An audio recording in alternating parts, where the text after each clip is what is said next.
So the lesson for this presentation will talk about the phenomena of lying. So we have here a question: why do we lie? Most of us want to avoid the truth because we anticipate pleasure, or we want to avoid pain.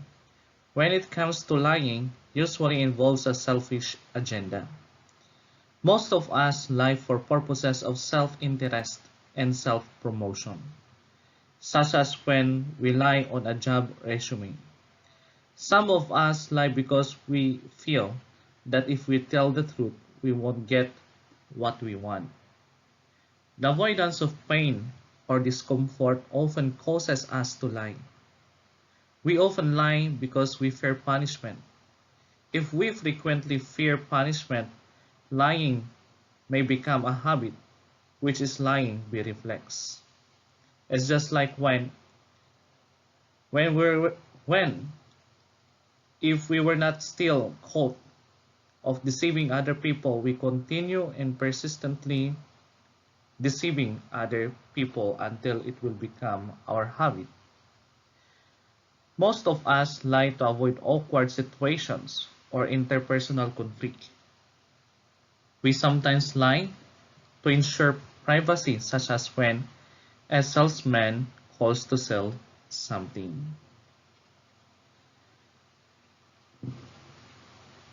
According to Benedict Carey of Los Angeles, time March 8, 2003, he identified at least 4 honest reasons why we lie. That is to avoid hurting other people's feelings, cover our own embarrassment, just to maintain your image or integrity, or you do not want to be bullied by other people. Reassure the needlessly anxious. You do not want the person to worry that will make the person to depress or stress. And the last one is the spare unnecessary headaches. You do not want to have something to resolve with, or you do not want other people will think about it, especially if he or she is currently facing problems. Before we talk about lies and liars, let us first note what is meant by defense and different defense that has something relation with our main topic of this discussion. So defense, it is an evidence that defendants bring to raise reasonable doubts concerning prosecution's proof. When people defend themselves against criminal charges, they must refute one or more of the elements of crime of which they have been accused. In the revised penal code, if one element is not present, no crime is committed or was committed. So they usually try to eliminate one of the elements or trying to mitigate the charge or charges against him or her. Defense is a broad term that refers to numerous claims that serve to rebut or refute mitigate or moderate, as I already mentioned, justify or excuse conduct that the state has labeled criminal. For example, an accused person may offer an alibi that demonstrates that he or she was not present at the crime scene at the time that crime occurred. Some defenses are factual. Other defenses, such as insanity, acknowledge that the accused committed the crime but assert that he or she should not be held responsible. Some defenses serve to explain the circumstances of the action and negate criminal liability. For example, if a person kills another in self-defense, the law provides that the prohibited act was justified and not appropriate for punishment. To understand more defense, let us talk about the different types of criminal defenses. First is the excuses. It is a defense in which defendants admit wrongdoing but claim that under the circumstances they were not responsible for what they did. It's just like they admitted that they killed the victim. However, the reason of killing the victim is because of what the victim had first done. So the responsibility must lies to the victim. So the accusation must not go against this person who killed the victim, but to the victim instead. That is their claim. Next is justifications. Defenses in which defendants admit responsibility for harm but argue that under circumstances what they did was right. On the other hand, perfect defense that leads to acquittal, for example, is self-defense. When a person has no way to escape against the attack of the attacker, that leads him to make some action to save his or her life by disarming the person. When he disarmed the person, resulted to dislocation of the arm of the attacker, the person who is trying to save his life would be free from criminal liability as long as the self-defense is established. Unlike in the justification, the only claiming that what they have done is right. That is only their opinion, that is only their belief, but no one escapes from the law. So the justice will always prevail. You could only be free from criminal liability if it was proven that it was made or it was done by self-defense.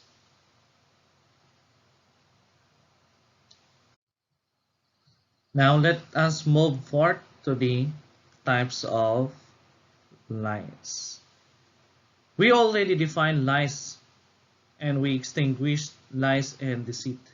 Again, in simplest distinction and a recap, lies are the false statement while deceit is the act of giving false statement. Now, what is a direct denial? A direct denial is a lie that results to emotional disturbance. This lie is manifested by the response, I did not do it. I am not the one who did the crime. This is to evade inner conflict while seeming to answer the question. These people claim and insisting that they did not do anything, If there is an even there is an evidence, they firmly stating that they are innocent. Next is lie of omission. It is a type of lie commonly used because it is easy to tell. It is the act of telling what transpired but omitting details that are incriminating. Take note of this. The person will tell what really happened, but it eliminates some of the details of the story. If someone tells you something that is not a fact, then we call this a lie of omission. This type of lie is telling someone something that is simply not true. They are twisting the truth just to create a new version about what happened. This is giving and telling story what really transpired, but removes some of the details.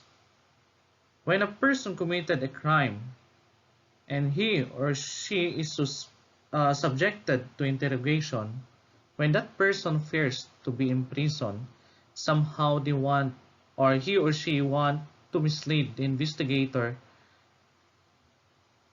not to be suspected.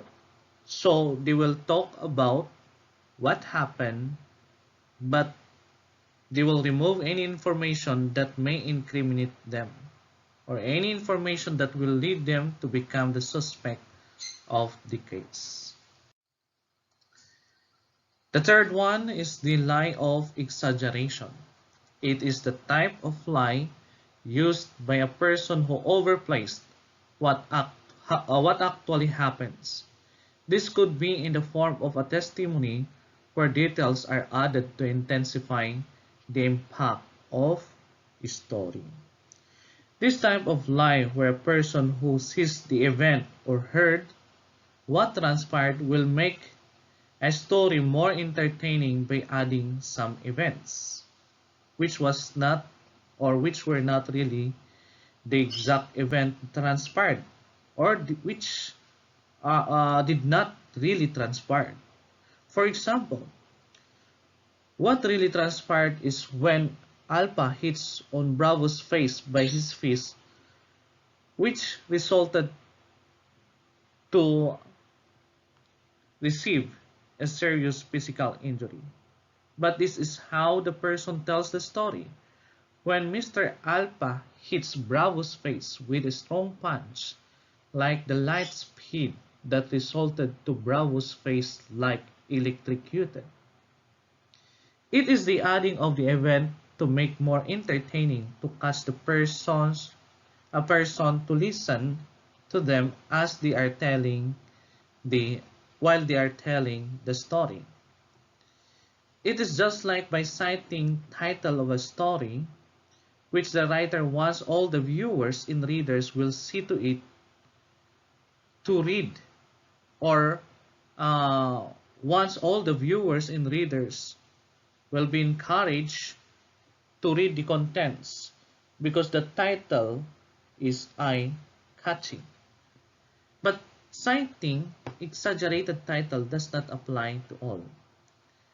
Exaggeration is enhancing a truth by adding lies to it. The person who exaggerates usually mixes truths and untruths to make themselves look impressive to others. An exaggerator can weave truth and lies together, causing confusion even to the liar. After a while, the exaggerator begins to believe his or her exaggeration. Next is lie of minimization. What makes it different with the lie of omission?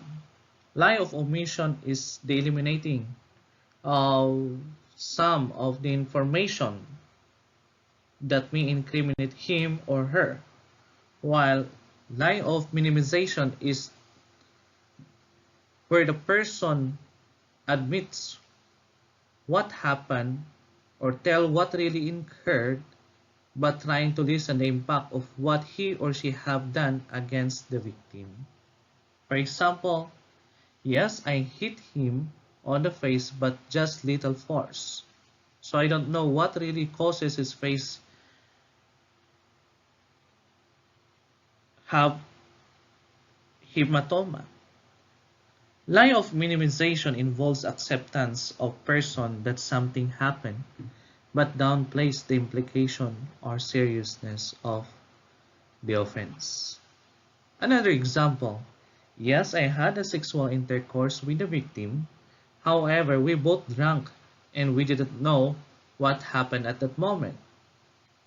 Another, when the woman whom you are courted with, she confronted you and asked you why you are staring at me. Do you have crush on me?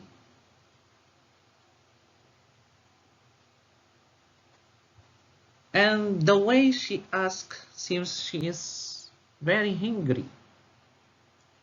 Since you don't want that lady to get angry on you, so you might say that you were just appreciating her beauty, but doesn't mean that you have crush on her. Appreciating of beauty is not a pervert form, but a mere appreciation. Because if you might say that you have crush on her, perhaps you might be receive a slap from from her. So, lie of minimization is trying to lessen what may be consequences.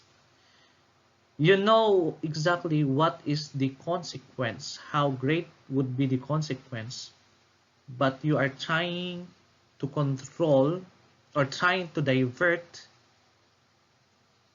the consequences by giving some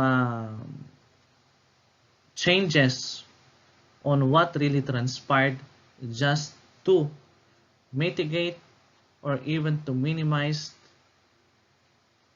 the consequences.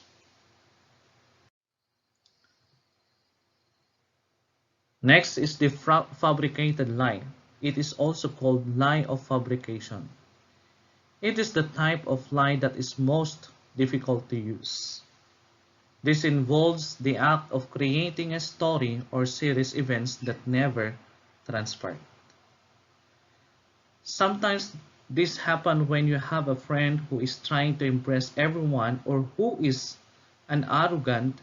You tend also to make a story to overcome or supersede or surpass his story that even it really never happens.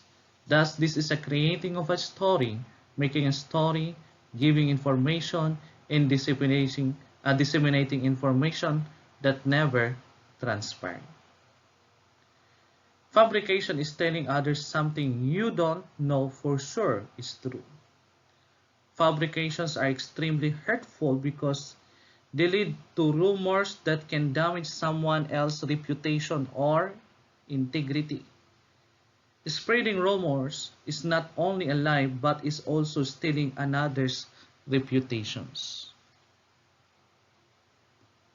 So it's also a danger when someone trying to destroy your image by making such a story against you.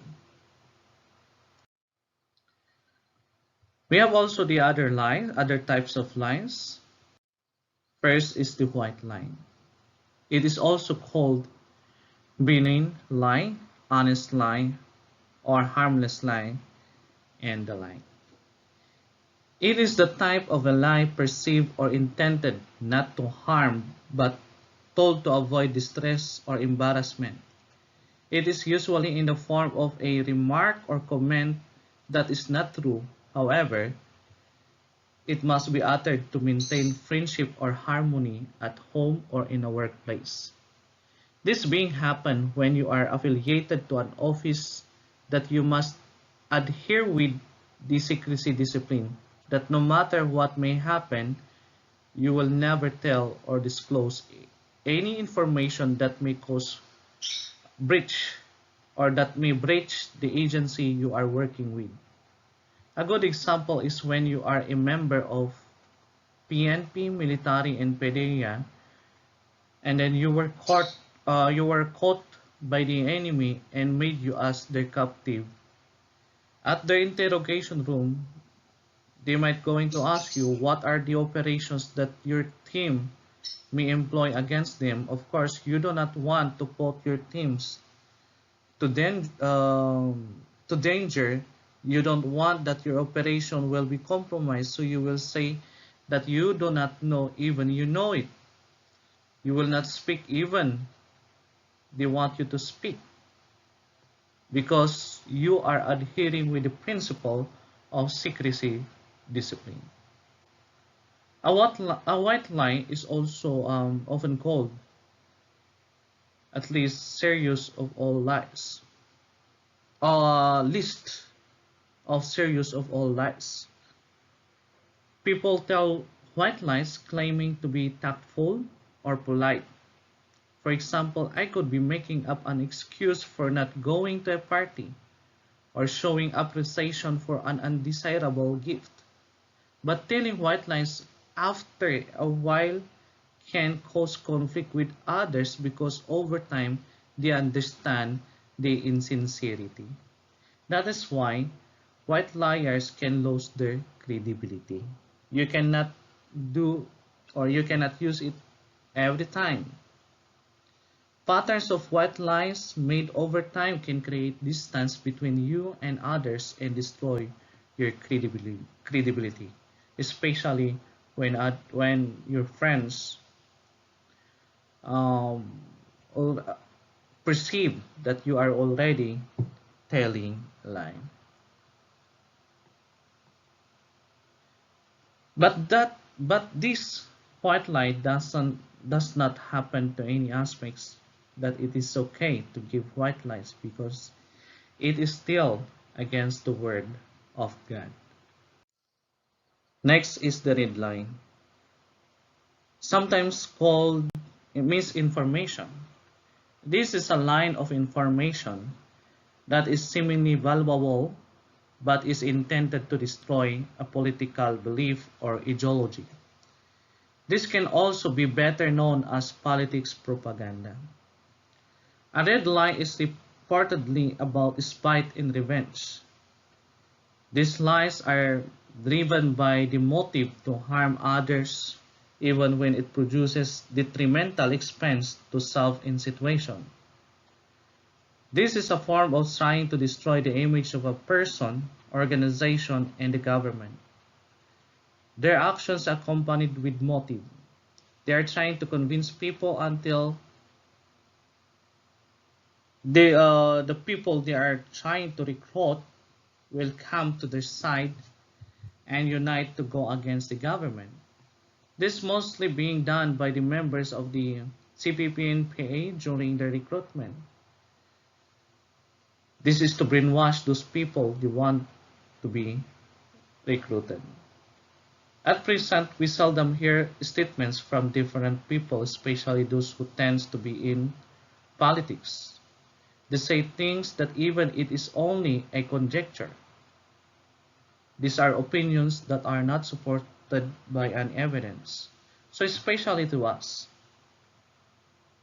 we must apply the principle of good judgment, rules of evidence before we say something or release information, and before we act. We should not be like those people who wants to deceive other people.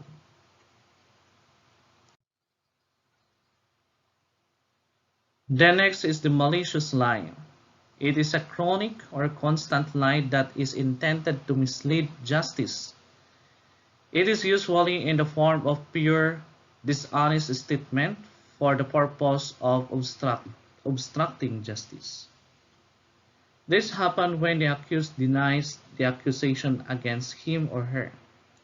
They will present testimony and any evidence to make their defense true, or sometimes because motive that could be anger, jealousy, or he or she was paid, or because of revenge the person was feel filed with a case that they never did. That is why all who give testimony will undergo oath and affirmation that whatever they may narrate will only anchor to the whole truth, not a part of the truth, not partially truth, but wholly truth. Otherwise, the person who gave the testimony will be charged of criminal case like perjury and obstruction of justice when it appears that he gave a false information or he refused to tell the truth that caused the delay and hinder of the trial. We might have observed that there are some people who releases statements in the social media appearing to be true, but when the evidence such as the CCTV are released in public, it changes our perception that the person who first released statement in the media is not true. It is actually a form of misleading viewers and trying to mislead justice. Lies can also be categorized in 4 types. First is the pre-social, lying to help someone. If you want not to put your friend to a situation that he might regret, you will give false statement just to save your friend. Just like when you do not want your friend to be punished because of what he or she have done, you will make some move by applying fabricated lie, white lie, exaggerated lie, and the like just to save your friend from punishment. This happen not only, or this is not being this is not only being happen, or this happen not only to your friend, but it happens to other people, especially when you feel conscience. Next, self-enhancement. Lying make you look better while not hurting another. You want to impress others and you even affirm to what others are saying, like you are kind, good, because you wanted to be a friend with them and to mingle with them. This is more unpretentious, just like the accomplishment of others. You are claiming that you made the accomplishments where in fact it was an accomplishment of your subordinates. Sometimes we do lying as well because we do not want that others may get hurt. We care about their feelings, especially when that person is more likely a sensitive or emotional. We tend or we better not to tell the truth. Next is the selfish lie, lying to personally benefit at the expense of another.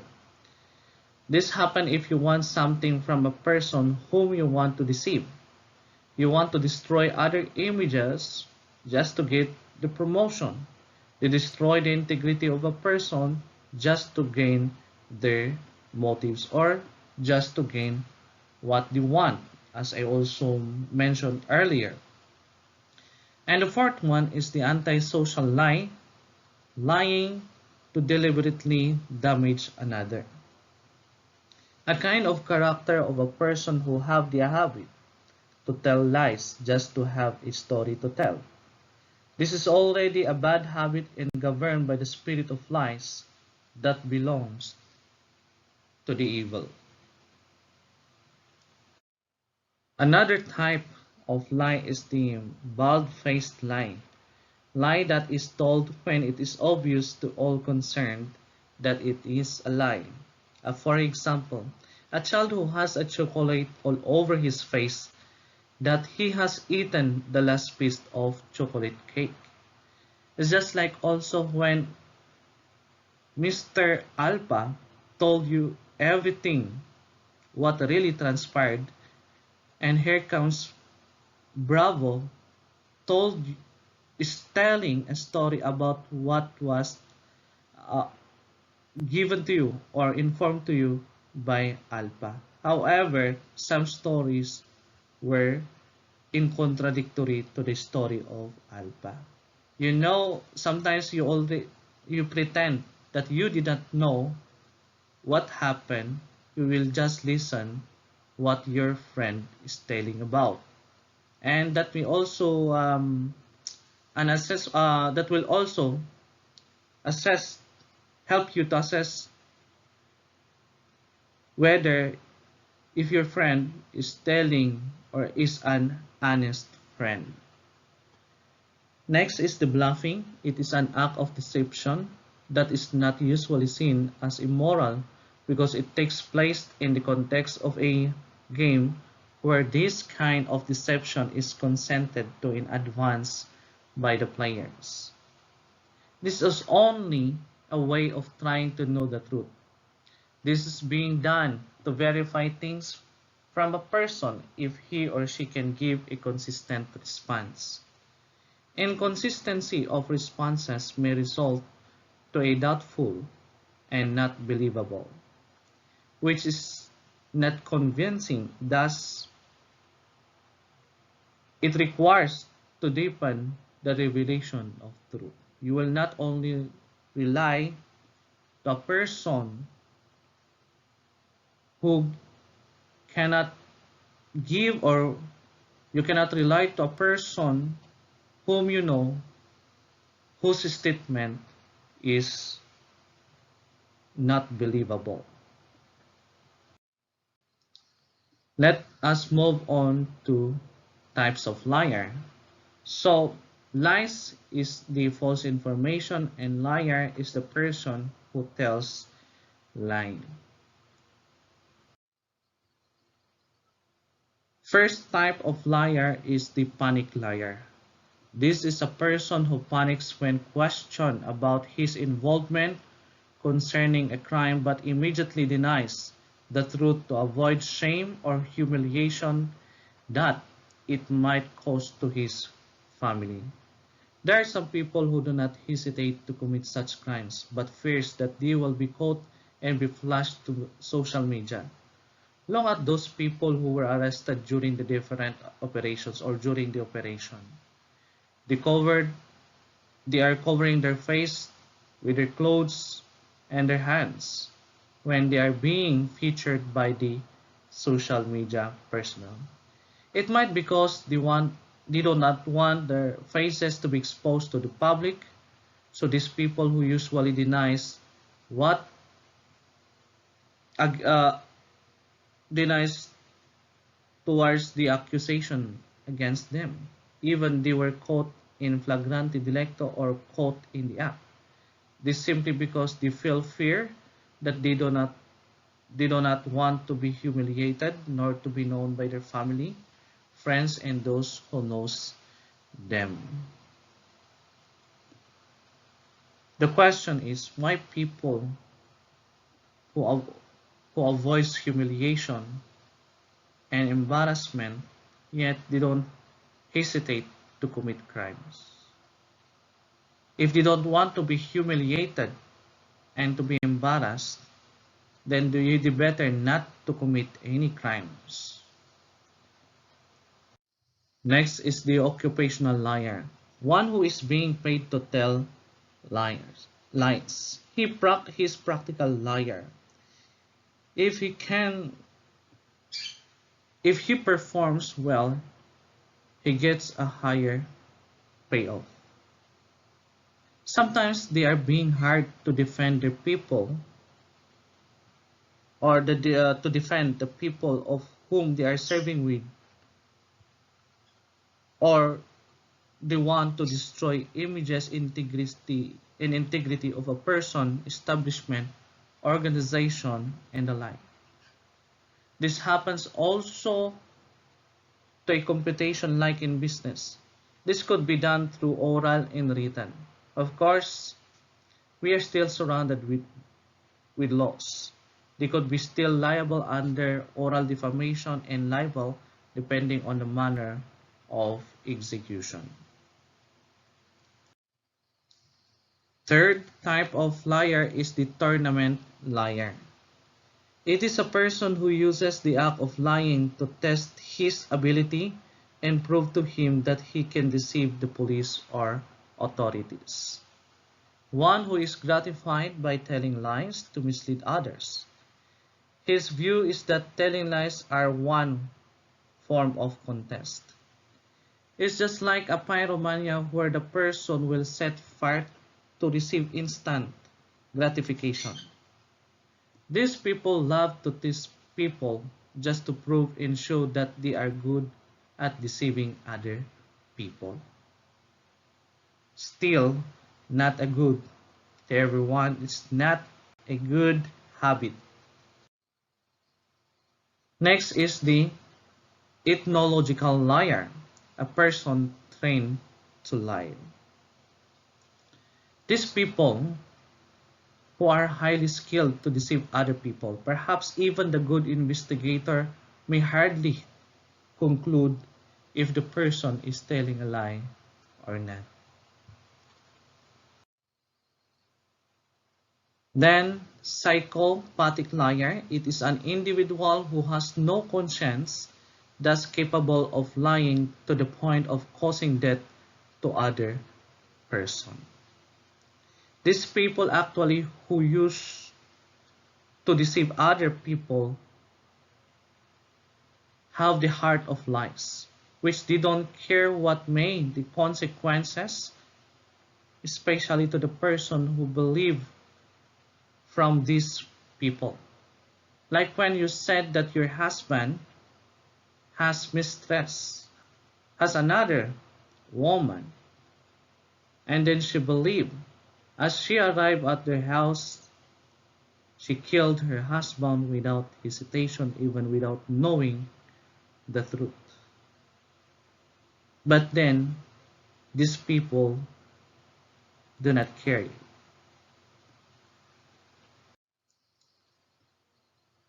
Next is the pathological liar. It is a sick person who tells a lie simply because he cannot or she cannot distinguish what is right from what is wrong. A good example are those people with invisibility, insanity, and mental retarded. Pathological liars often cannot seem to tell truth from lies and may contradict themselves when questioned. At first, you may somehow believe or perceive that he or she might tell you the truth. But if you will again ask the question, rephrase the question, it appears to be inconsistency. Looking at the way how he answered or she answered the questions, it will appear it is appearing to be contradictory. Like I said, especially when these people are having problem with their mind. And the last one is the black liar. It is one who enjoys pretending and better known as hypocrite. These people who gratifies themselves to deceive other people without any motive.